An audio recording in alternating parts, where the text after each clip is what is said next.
Hello and welcome then to the video for this Huawei Watch GT 2, and I just thought I'd put my 10p's worth in on the many millions of videos that have been done on it already, but this one's just really to describe this particular watch that I have for sale at the moment. So without further ado, we have a box, and it describes it as an LTN-b19 colour sunset orange fluoro meister, or fluoro, I can't pronounce it.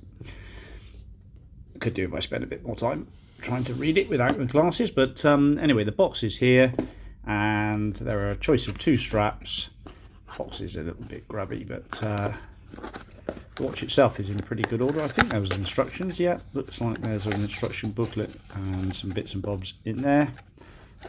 Try to get that in the frame, and there is a blue strap with it, and it's got a grey strap keeper on it, and I've had to rob one for the grey strap keeper on the watch itself there. So I suspect it probably had to have a blue one. Is it the Fluoro Meister or just a silicone one? But it is sculpted at the end, not the 22mm fast release clamp. So it's pretty good order actually. It's not grubby at all. The charger's here. It's a USB-C plug, which is quite handy. And then the magnetic charger just clips on the back like so, and it charges away. And I must admit, that's a really nice little feature. I've had a fair few Fitbits, and that is a pretty nice little system for charging up the watch, which you don't have to do that often because the battery life on this is brilliant. It really does go on for ages without needing a charge. Yeah, this landed with me not long ago, and it was because I wear a little Fitbit band on my right wrist and a proper watch on my left. And I thought, I'll give one of these a go. And I must admit, I was pretty impressed, actually. It wears comfortably.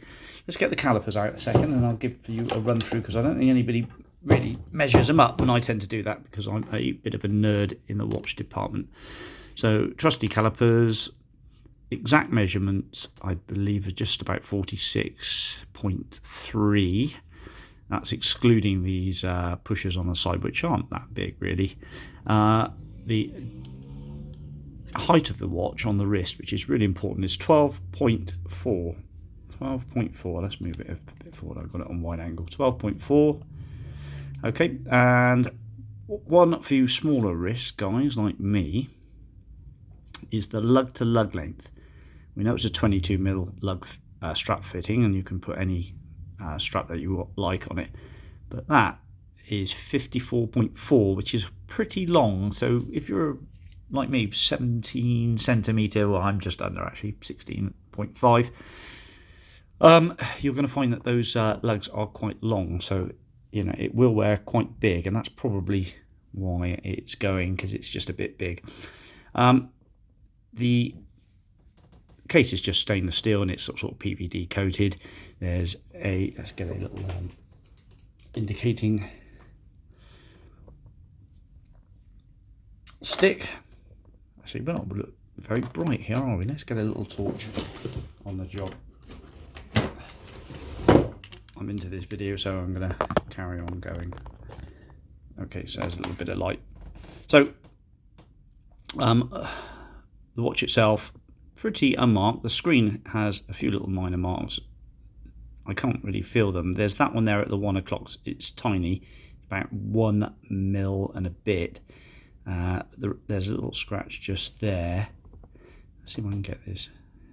If I move it around in the light, you might be able to detect them. You can't really notice them at all when the watch is on, but with the watch off and in bright sunlight, you'll see you can just about feel that one there. It's not that deep. That one's pretty minor, and that one's actually a bit more noticeable, but only in certain lights. Really, it's not bad condition at all, and the case is pretty unmarked, quite fresh. I tend to look after things quite well. That's the sensors on the back, optical sensors and things for heart rate monitoring.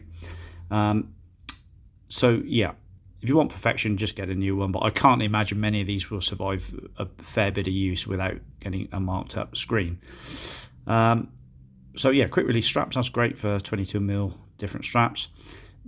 The watch face itself, absolutely heaps of watch faces to choose from for free, and this is the one I picked out, which is really quite nice, I must admit. It's, you're going to need to, when you first get it, upload the new firmware, which it does over about 10 minutes. But I believe that firmware update means that this really has got quite a fair bit of spec on top of what how it came out of the box in 2019 when it was released, including petal maps, blood heart rate, constant monitoring.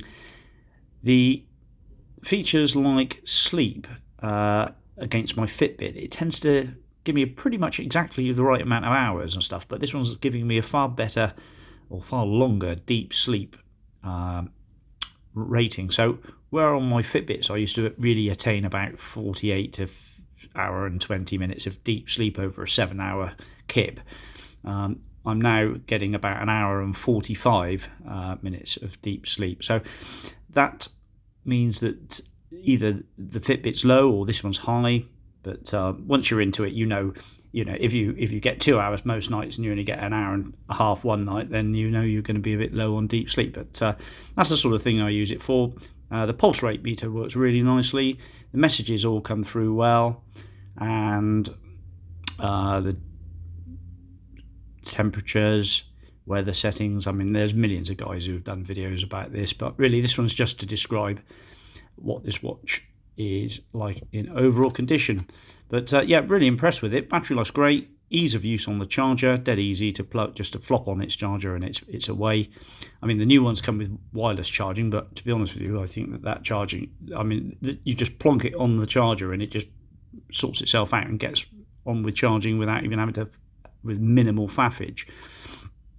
The lug length is quite long, 55mm, so you're going to find that if you've got smaller wrists, the 46mm is going to be a bit big, but that goes with the Samsungs and all these smartwatches. But what you do get then is a big face, good battery life, as I've said again, I won't say it again, I promise, and fairly nice high resolution screen. So we've got messages all coming through there, and it Bluetooths really nicely and easily up to the phone once it's set up. When the phone rings, you just answer it on here, and if your phone's on charge on the sideboard and it's low on charge or whatever, you don't want to get up and reach for it, you just answer it on the phone and on the watch, and it works really, really well. You just speak and you can hear the person brilliantly, and I've had really good uninterrupted conversations with it, and I think it's pretty impressive. So the speakers are just there on the side, two little minor grills. There is a drain facility on there where you basically press drain on the settings, and it sends a pulse of sound to drain out the water. Whether you want to go swimming with this, up to you, but it's only 5 ATM, and I personally wouldn't. I don't think something like this is going to mix well with water, but if you're a heavy swimmer or into submerging your watch, just pick the right watch where everybody says, yeah, they're great. But I've seen many people dunking these in glasses of water and leaving them there for 5 minutes, and they've been absolutely fine. But then I've seen pictures of people with various watches and they've gone toast where they've been submerged. Greatly rattling on, that's the air pressure. I mean, I like the screen on this and the animations. It's really quite nice. The altitude works well as well. You can calibrate that. I know I'm actually at 73 meters here above sea level, so I'll just pop that in. 74 will do, and there's that, and obviously the Bluetooth is indicating. It depends what screen you've got, but there are lots and lots of screens to choose from, and you can have always on. I haven't run it with this, didn't really need it. It's highly sensitive. As soon as you move your wrist, it's pretty on the button for putting the display up. It's probably not going to do it because it's not on my wrist, but as soon as you turn your wrist, it's there. It's as good as, well, not far off as good as a Samsung Galaxy 4. The bezel, let's just put this a bit closer,